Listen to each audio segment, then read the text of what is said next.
విజయనగరం జిల్లాలో ట్రావెల్స్ బస్సులో మంటలు చెలరేగాయి. బస్సు వెనుక టైర్ పేరటంతో ఒక్కసారిగా మంటలు చెలరేగాయి. భువనేశ్వర్ నుంచి మల్కాజ్గిరికి వెళ్తోంది ఈ ట్రావెల్ బస్. టైర్ పేలగానే అప్రమత్తమైన ప్రయాణికులను దించేశాడు డ్రైవర్. మంటల ధాటికి పూర్తిగా దగ్ధమైంది బస్. ప్రమాద సమయంలో బస్సులో 37 మంది ప్రయాణికులు ఉన్నట్లుగా సమాచారం. రామభద్రాపురం మండలం తారాపురం వద్ద జరిగింది ఈ ఘటన.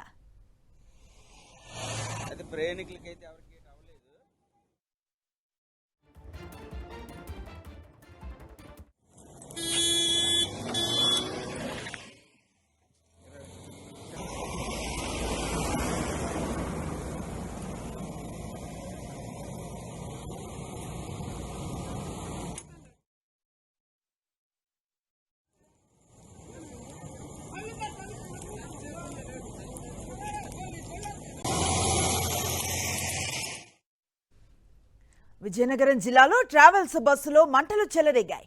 బస్సు వెనుక టైర్ పేలటంతో ఒక్కసారిగా మంటలు చెలరేగాయి. భువనేశ్వర్ నుంచి మల్కాజ్గిరికి వెళుతోంది ట్రావెల్ బస్.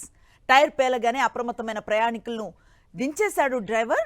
మంటల ధాటికి పూర్తిగా దగ్ధమైపోయింది బస్. ప్రమాద సమయంలో బస్సులో 37 మంది ప్రయాణికులు ఉన్నట్లుగా తెలుస్తోంది. రామభద్రాపురం మండలం తారాపురం వద్ద జరిగింది ఘటన.